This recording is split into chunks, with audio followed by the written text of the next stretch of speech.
Meus prezados e queridos irmãos da TV Caminho Livre, hoje eu quero fazer algumas considerações sobre Romanos 5. Enquanto estava na Igreja Adventista do Sétimo Dia, nunca estudei este capítulo a fundo, nunca o entendi, assim como eu não entendi o livro de Romanos, o livro de Gálatas e os demais livros ou epístolas de Paulo, né? Mal entendia qualquer coisa da Bíblia, né? Era muito ingênuo, muito tolo. E outra, nunca tive certeza e convicção acerca da minha salvação, porque isso é ensinado dentro da Igreja Adventista. Ou seja, como é que eu posso advogar um evangelho que não me dá a certeza e convicção de que estou salvo? E pior, mais que isso, como é que eu posso fazer trabalho missionário, porque essa é a expressão utilizada dentro da Igreja Adventista, para se fazer missão? Né? Como é que eu posso fazer missão?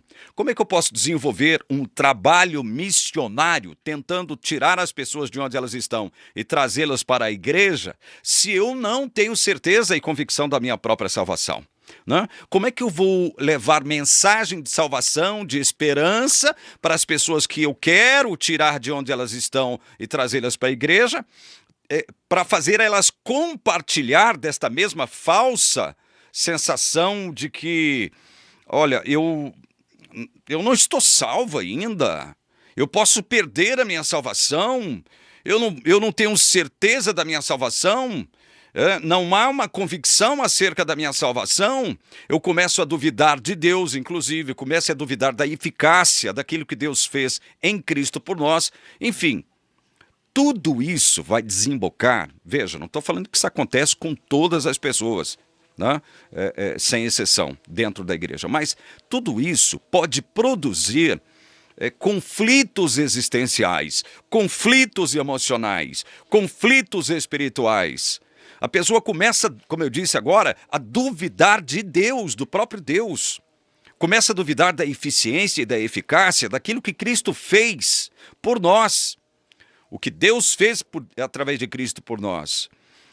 E aí isso vai fazer com que a sua vida se torne uma vida de fingimento, de hipocrisia. Você não tem certeza, não tem convicção da sua própria salvação? Como é que você quer fazer trabalho missionário?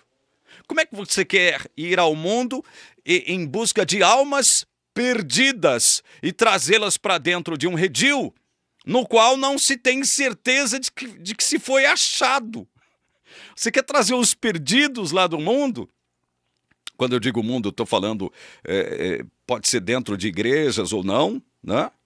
Porque para a igreja adventista, a única igreja correta, a única igreja certa, a única igreja verdadeira é a igreja adventista do sétimo dia. Então todos que estão fora dela estão, de certo modo, no mundo. Então você quer tirar as pessoas lá do mundo, trazê-las para cá, para que elas possam compartilhar a incerteza e a falta de convicção na salvação, esta mesma incerteza e falta de convicção que você tem dentro da igreja, você está brincando, né?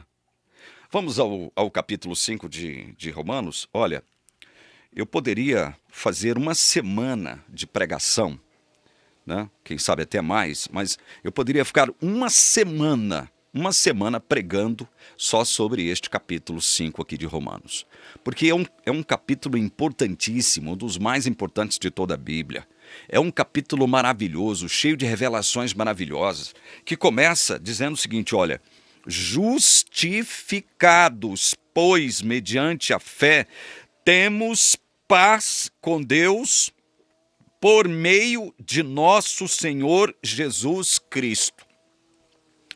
Esse capítulo começa dizendo que aquilo que nos dará direito, aquilo que nos garante o direito de entrarmos no reino de Deus, seja no céu e depois aqui mesmo, neste reino de Deus que será trazido para a terra, uma terra renovada, o que nos dá o direito de pertencermos a este reino de Deus é a justificação. É isso que nos dá direito a entrar no reino de Deus. Não é justificação imputada, mas justificação comunicada, né? Que seria o que? Santificação. Não é essa associação de justiça imputada com justiça comunicada que nos garante o reino de Deus. Não, é só a justiça imputada que nos garante o reino de Deus. Vide exemplo de quem? Do ladrão na cruz. Ele simplesmente emitiu lá um pedido, expressou um pedido, né, a Jesus, suspenso lá na cruz. Senhor, lembra-te de mim. Lembra-te de mim. E Jesus, então, ali mesmo na cruz, garante o quê? A entrada daquele ladrão no reino. Aquele ladrão passou, a partir da promessa de Jesus, de salvá-lo, passou a pertencer ao reino de Deus ali mesmo. Justiça imputada. Olha, então o capítulo 5 de Romanos nos diz que nós somos justificados, não é pela guarda da lei. Nós somos justificados pela fé. E fé é um dom de Deus, que Ele oferece a quem Ele quer. Porque segundo o que consta em João 3, Evangelho de João capítulo 3, o Espírito sopra onde Ele quer. Não sou eu que determino a Deus que eu devo ter fé, ou que eu quero ter fé. Por quê? Porque eu estou morto para Deus. Então, eu sou justificado quando Deus, de acordo com a sua bondade e misericórdia, me concede fé para que eu possa crer em Jesus Cristo. E quando eu creio em Jesus Cristo, como produto desta fé que o próprio Deus me deu, fé é dom, segundo 1 Coríntios 12, 9, eu estou justificado naquele instante. A justificação não dependeu de mim. Não dependeu de mim. O crer é meu. O crer em Jesus foi meu. Deus não creu por mim, mas para que eu pudesse crer, Ele me concedeu o dom da fé. Certo? E aí eu criei em Jesus Cristo, por obra do Espírito Santo. Então, quando isto acontece, você está justificado. Você nasceu de novo, ali, num instante, num abrir e fechar de olhos. Quando você creu verdadeiramente em Jesus, por obra do Espírito Santo em você, você foi justificado. E agora que eu estou justificado pela fé, não é pela lei, é pela fé. O que há entre mim e Deus agora? O que há entre Deus e mim agora? O que há? Há paz. Antes não havia paz. Havia guerra, conflito, inimizade.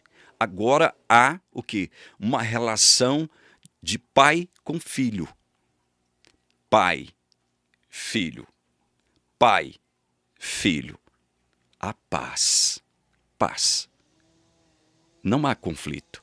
Não há tensão. Então me digam, se há paz entre Deus e eu, porque Deus quis, como é que eu posso duvidar de Deus, do amor de Deus sobre mim, que me garante a entrada no reino? Justificado. Justificado. A Bíblia diz que não há homem justo sobre a terra que faça o bem e que não peque. Justo só há um, que é Deus, que se manifesta em três: Pai, Filho e Espírito Santo. Só que agora, pela fé em Jesus Cristo, eu também sou justo diante de Deus. Eu também sou justo. Eu fui justificado. Pronto, acabou. A palavra justificado está ali, já determinando um sentido de que a coisa está resolvida. Está resolvida. Foi pela fé. Não foi por lei que você foi justificado. Então há paz agora entre Deus e você por meio de uma pessoa. Por meio de uma pessoa, Jesus Cristo. Aí o verso 2, pelo qual obtivemos também acesso pela fé, veja, acesso pela fé a esta graça na qual estamos firmes e nos gloriamos na esperança da glória de Deus. A fé concedeu acesso à graça, que diz o apóstolo, na qual estamos firmes e nos gloriamos na esperança da glória de Deus. A adventista não sabe o que significa isso aqui. Como é que é? Pera lá. O que o adventista não sabe ainda? O que o adventista não provou ainda? Isto aqui, ó, no verso 2. Pelo qual obtivemos também acesso pela fé a esta graça, na qual estamos firmes e nos gloriamos na esperança da glória de Deus. Nos gloriamos na esperança da glória de Deus. Adventista do sétimo dia não sabe o que significa isto aqui. Nunca experimentou, né, gloriar-se na esperança da glória de Deus. Por quê? Porque o adventista, ele foi ensinado, ele foi doutrinado, ele foi condicionado a pensar o seguinte: não, você ainda não está salvo. Você ainda não está salvo. Você agora pode estar salvo, veja, pode estar salvo, mas depois você pode perder a sua salvação. Então você não pode dizer que está salvo. Então veja bem, se eu não posso dizer que eu estou salvo verdadeiramente, se eu não posso ter certeza e convicção da minha salvação, que tipo de esperança eu tenho? Então isso aqui que está no verso 2, nos gloriamos na esperança da glória de Deus. Isso eu não posso experimentar ainda. Por quê? Por que eu não posso experimentar? Porque para a teologia adventista, a justificação que dá acesso ao reino de Deus é justiça imputada pela fé, mais justiça comunicada, santificação. Ou seja, é sinergia. Deus faz a obra dele e você faz a sua. Por isso é que o adventista não experimenta isso aqui. Nos gloriamos na esperança da glória de Deus. O adventista não sabe o que significa gloriar-se na esperança da glória de Deus, porque ele não tem certeza da salvação. Ele não sabe se ele vai realmente para a glória. Ele não tem convicção disso. Como é que ele pode se gloriar na esperança da glória de Deus se ele não tem certeza da salvação? Irmão, você que está me assistindo, irmã, você que está me assistindo agora, adventista, ou você quer dizer que isso é mentira o que eu estou falando agora? Verso 3. E não somente isto, mas também nos gloriamos nas tribulações, sabendo que a tribulação produz perseverança. O adventista pensa que perseverança é aquilo que produz o quê? É aquilo que produz resistência. Perseverança é a causa da salvação. Tem que perseverar para ser salvo. Não, meu querido irmão. Mais uma mentira da teologia adventista. Perseverança é efeito da salvação. Perseverança é o efeito de você já ter sido justificado pela fé em Jesus Cristo. É o efeito de Deus ter feito paz com você. É o efeito de você, pela fé, ter tido acesso à graça. E é o efeito de você se gloriar na esperança da glória de Deus. Perseverança não é causa disso. Perseverança é efeito de tudo isso. Tanto é verdade que aqui no verso 3, há uma causa e há um efeito. Uma causa. Qual é a causa da perseverança aqui? E não somente isso, mas também nos gloriamos nas tribulações, sabendo que a tribulação produz perseverança. Perseverança é efeito aqui, ela não é tratada como causa. O que traz perseverança na vida do crente que foi justificado, que crê nisso, que se gloria na esperança da glória de Deus? Tribulação. É isso que a gente enfrenta. Olha, não há como correr. Não há como correr disso aqui. Todo crente verdadeiro enfrenta tribulação. Portanto, se você pensa que crer em Jesus Cristo vai te colocar numa condição de vida boa, com casa mobiliada, carro zero, conta bancária recheada, você vai deixar de ser empregado para ser patrão? Se você entra numa igreja pensando o seguinte: não vou entrar em determinada igreja porque ela quer o meu bem. Ela quer a minha prosperidade material, né? Pode esquecer isso. Esqueça isso. Essas igrejas que trabalham em torno disso estão pregando um falso evangelho. Porque o verdadeiro evangelho trará tribulação. E é a tribulação que diz a palavra que produz o quê? Perseverança. Aí diz, e a perseverança produz o quê? Experiência. Você vai passando pelas tribulações de forma perseverante, não porque você seja melhor do que ninguém, mas porque você tem a certeza e a convicção de que foi justificado pela fé em Jesus Cristo, de que A fé te deu acesso à graça de Deus e agora você se gloria na esperança da glória de Deus. Então, esse tipo de convicção é que vai fazer com que você passe incólume pelas tribulações, que vai produzir, por sua vez, perseverança, que por sua vez produz o quê? Experiência. E a experiência produz o quê? Esperança. Esperança. Esperança na glória de Deus. Não naquilo que você possa realizar ou fazer para Deus. É esperança na glória dele. Veja como isso é interessante. Veja a dinâmica da vida de um justificado, verdadeiramente justificado em Deus, que agora está em paz com Deus. Veja a dinâmica. Verso 5. Ora, a esperança não nos deixa decepcionados, porque o amor de Deus é derramado em nosso coração pelo Espírito Santo que nos foi dado. Veja, que coisa linda. A esperança não nos deixa decepcionados. Meu irmão, minha irmã adventista, você está decepcionado com alguma coisa? Está decepcionado?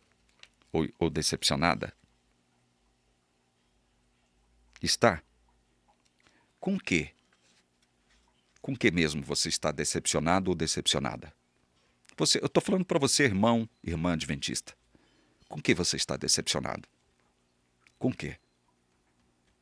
Bom, eu creio que é com uma série de coisas, não é verdade?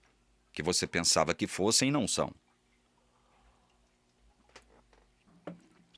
E aí eu não vou entrar no mérito das coisas que estão te trazendo decepção. Não é essa a intenção, até porque eu não tenho tempo para isso. Mas vamos lá.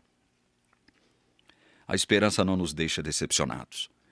Aí Paulo nos dá um motivo do porquê que a esperança não nos deixa decepcionados. Por quê? Porque o amor de Deus, veja, o amor de Deus, não é o meu amor para com Deus, não. É o amor de Deus. É derramado em nosso coração. Coração é mente, não se esqueça disso. Mente é aqui, tá? É derramado em nosso coração pelo Espírito Santo que nos foi o quê? Dado. Não foi eu que corri atrás do Espírito Santo. Não é você que corre atrás do Espírito Santo. Não é você que corre. E agora, você não é decepcionado mais?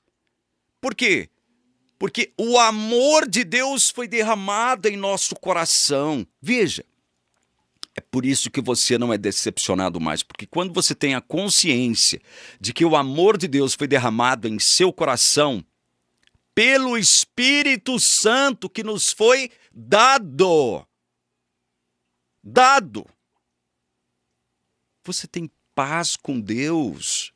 Você se gloria na esperança da glória de Deus, por isso que não há decepção mais. Não há decepção mais.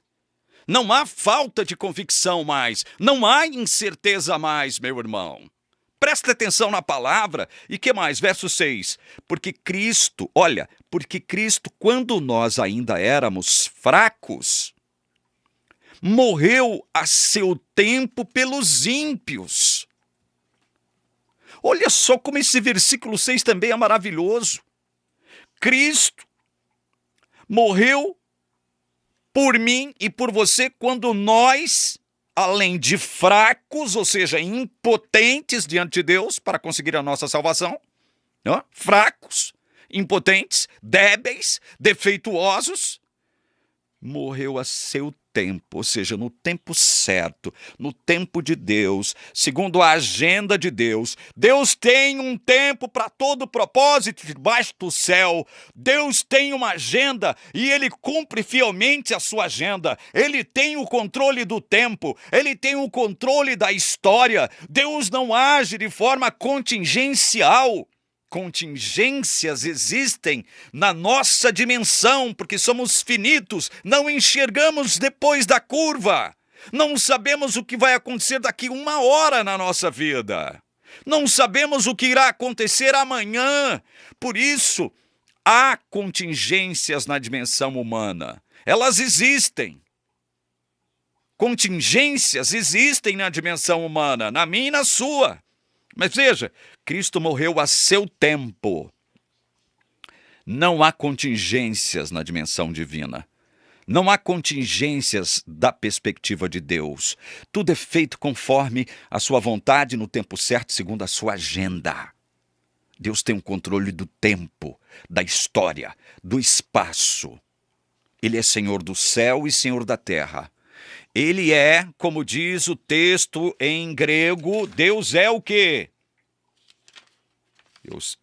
Eu escrevi aqui a frase na qual a expressão tu soberano Senhor em grego, como é que o grego descreve? Ton, theon, kai, eipan, déspota. Esse Deus que no grego é déspota, tem tudo sob controle porque ele faz tudo de acordo com a sua agenda, tudo no seu tempo, não é no meu tempo, no seu tempo. Então Cristo morreu a seu tempo. Por quem que Cristo morreu? Por você que é santinho? Está na igreja adventista há quantos anos e ainda não venceu todos os seus pecados? Aí vem Ellen White, o Grande Conflito, em outros livros, e diz que se você não vencer todos os seus pecados, você não será selado. Não sendo selado, Deus, Jesus Cristo, vai riscar o seu nome do livro da vida. Riscando o seu nome do livro da vida, você está perdido.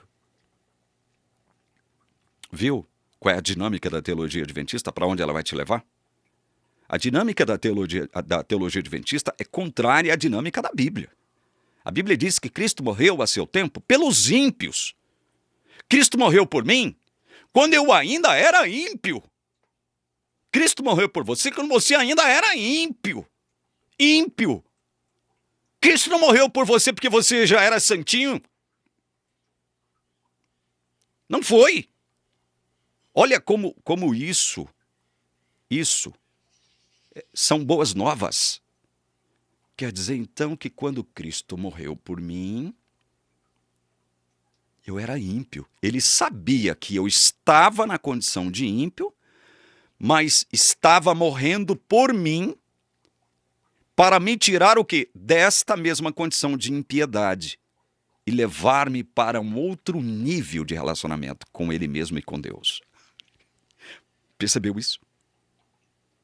Percebeu? Cristo morreu por você enquanto ímpio, mas, como é exigido pela sua onisciência, porque Cristo é Deus, sabendo que ao morrer por você, e você sendo ímpio, ele te tiraria desta condição de ímpio. Não porque você se tornou santo. Ele morreu por você enquanto você era ímpio, mas sabendo que iria te tirar dessa condição de impiedade e te levar para uma nova dimensão de uma relação salvífica entre Deus e você e Deus. Porque agora há paz. Há paz entre Deus e você. Você acredita nisso, irmão adventista? Verso 7. Dificilmente alguém morreria por um justo. Embora por uma pessoa boa, alguém talvez tenha coragem para morrer. Isso é um fato humano. Né? Humano. 8. Mas Deus prova. Olha, prova. Deus prova. Deus quer que você tenha certeza. Deus quer que você tenha convicção, porque Ele prova. Prova o quê, afinal de contas, cara pálida? Deus prova o seu próprio amor para quem? Para conosco. Pelo fato de Cristo ter morrido por nós, quando ainda éramos o quê? Pecadores. Aí vem a teologia doentia da igreja adventista e diz que Jesus Cristo irá riscar o seu nome do livro da vida, caso você não vença todos os defeitos que você ainda possui, mesmo sendo um crente verdadeiro nele. Jesus vai riscar seu nome.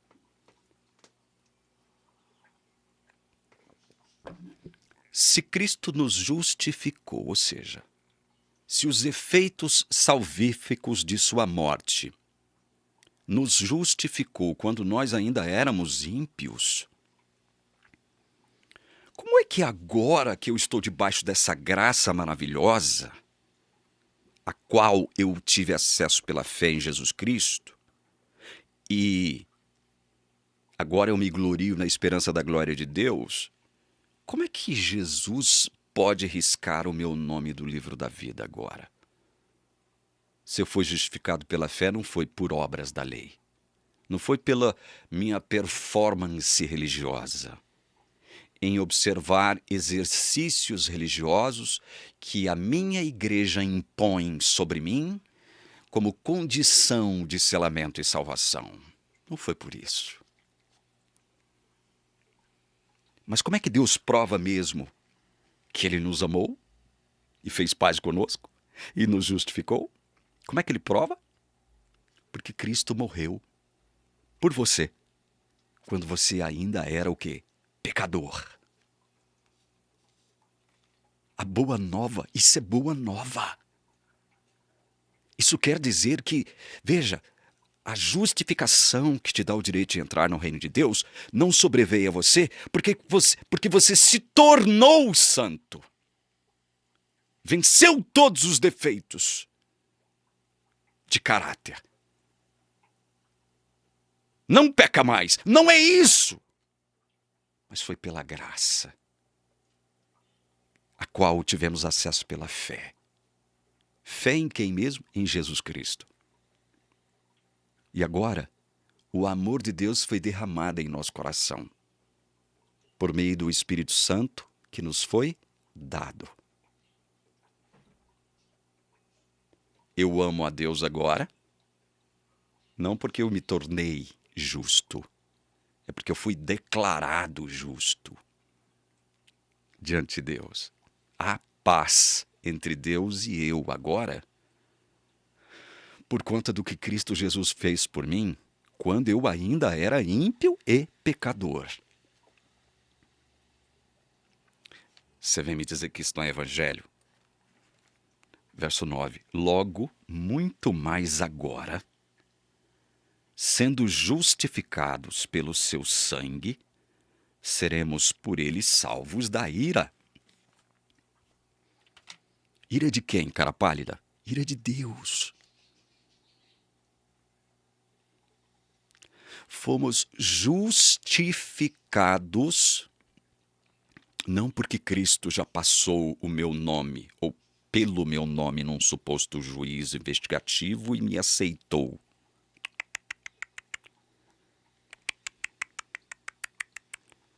Você acredita na Bíblia ou naquilo que a Igreja Adventista quer propor para você? Fomos justificados pelo seu sangue. Veja, quando Jesus verte o seu precioso sangue na cruz, porque o sangue nos remete para a ideia da cruz, o fato da cruz, então nós temos que entender que ali fomos justificados. Quando eu creio em Jesus Cristo como meu Salvador e como Senhor da minha vida, eu estou crendo naquilo que Ele fez na cruz.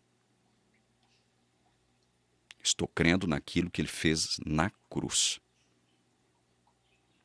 Na cruz Ele paga, veja, Ele assume a minha culpa, a minha condenação e a penalidade dos meus pecados. Por isso Ele morre pelos ímpios.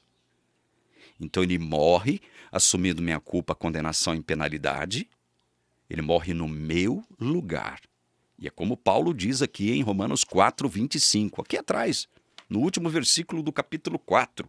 Ele diz: o qual foi entregue por causa das nossas transgressões e ressuscitou para a nossa justificação. Cristo ressuscitou ou não, irmão adventista? Ressuscitou ou não? Sim, Ele ressuscitou. Se Ele ressuscitou, para a nossa justificação. E eu creio nisso, que ele não só morreu na cruz em meu lugar, mas ressuscitou. Pela fé, eu ressuscitei com ele. Eu ganhei nova vida. Eu fui regenerado. E Paulo, em Romanos capítulo 6, olha só o que ele diz acerca da ressurreição de Cristo. Olha só como isso é importante. Romanos 6, verso 9. Sabemos que, havendo Cristo ressuscitado dentre os mortos, já não morre. A morte já não tem domínio sobre ele. A morte já não tem domínio sobre ele.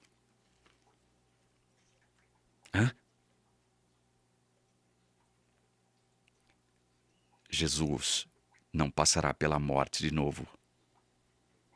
Espiritualmente falando, o que isso significa? O que isso tem a ver comigo? Leia Romanos 6, verso 4 comigo. Fomos sepultados com ele na morte pelo batismo, para que, como Cristo foi ressuscitado dentre os mortos pela glória do Pai, olha a boa nova aqui, para mim e para você, adventista, assim também nós andemos em novidade de vida. Verso 5. Porque se fomos unidos com ele na semelhança da sua morte, certamente o seremos também na semelhança da sua ressurreição. Sabendo isto, que a nossa velha natureza foi crucificada com ele, para que o corpo do pecado seja destruído, não sejamos mais escravos do pecado, pois quem morreu já está justificado do pecado. Verso 8. Ora, se já morremos com Cristo, cremos que também viveremos com ele. Nós ressuscitamos juntamente com Cristo, irmão ou irmã, pela fé. E a Bíblia está dizendo que Cristo não morre mais, o mesmo que acontece com ele acontece comigo e com você, porque cremos nele e agora nós estamos nele. Você vem dizer para mim que isto é boa nova? Você vem dizer para mim que isto é evangelho? Logo, muito mais agora, sendo justificados pelo seu sangue, seremos por ele salvos da ira. A ira de quem? Do próprio Deus. Ora, se o próprio Deus nos justificou por Cristo, pela sua morte e ressurreição, e agora a paz conosco, meu Deus do céu, como é que Deus vai derramar a sua ira sobre nós, se ele já derramou a sua ira sobre Cristo Jesus, que nos substituiu, que tomou o nosso lugar? Ele foi objeto da ira de Deus em nosso lugar. Por isso não há mais ira entre Deus e eu e você.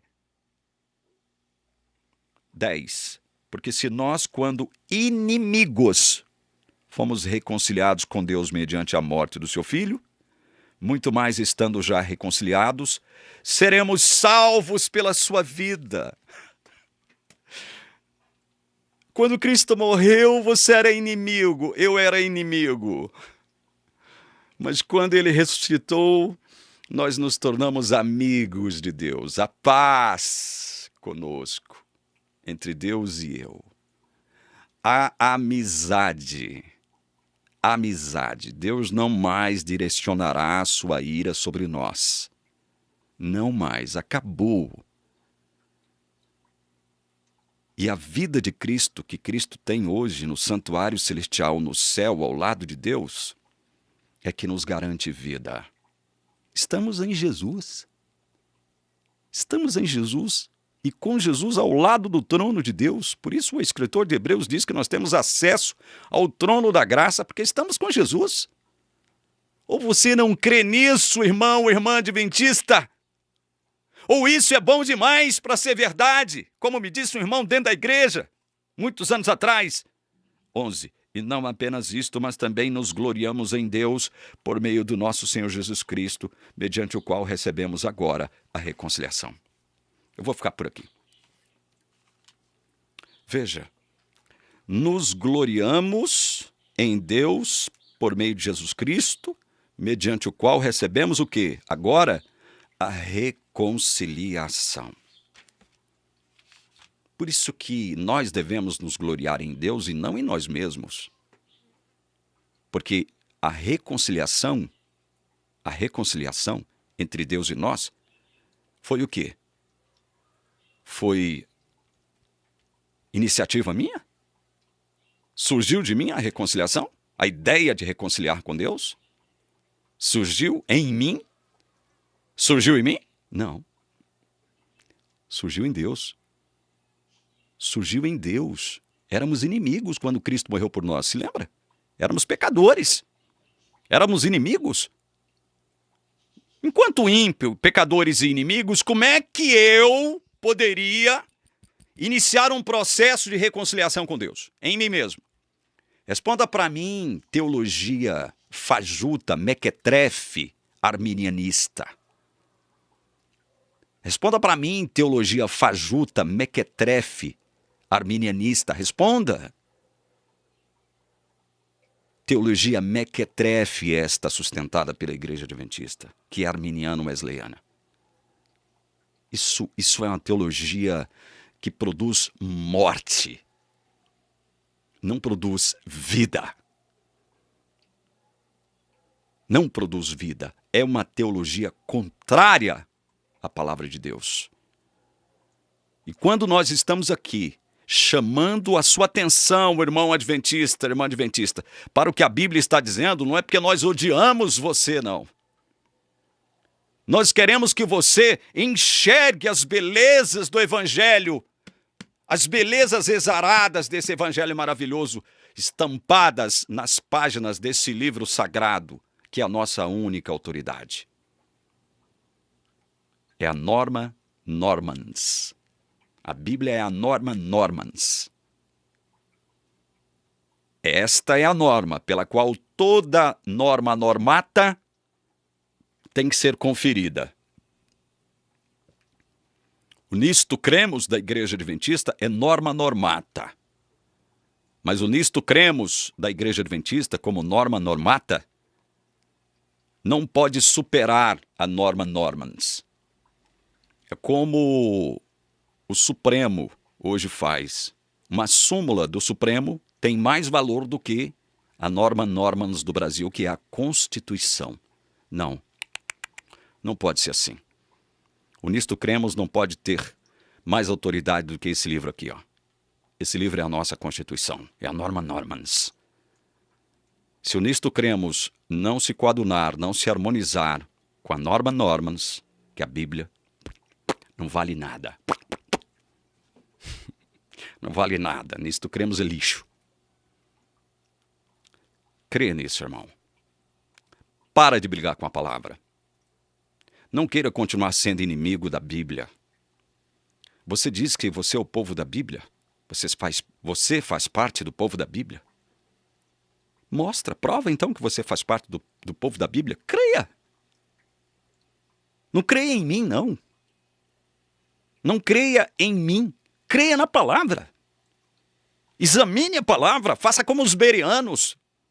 E aí eu me lembro de um vídeo que eu assisti ontem, do Gleison Pércio, entrevistando seu pai, que foi miraculosamente curado por Deus de câncer na próstata e câncer no pulmão.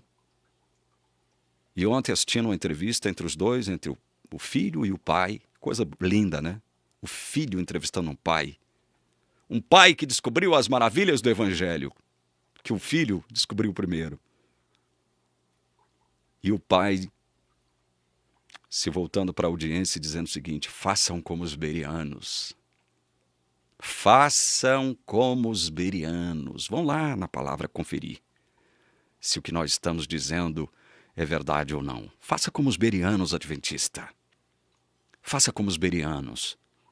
Mas olha, não assuma nenhum dogma, nenhuma ideia de doutrina, nenhuma tese doutrinária, nenhuma teoria doutrinária, se isto não for plenamente provado e comprovado pela palavra de Deus. Não faça isso. Faça como os bereanos. Que Deus te abençoe, em nome de Jesus. Amém.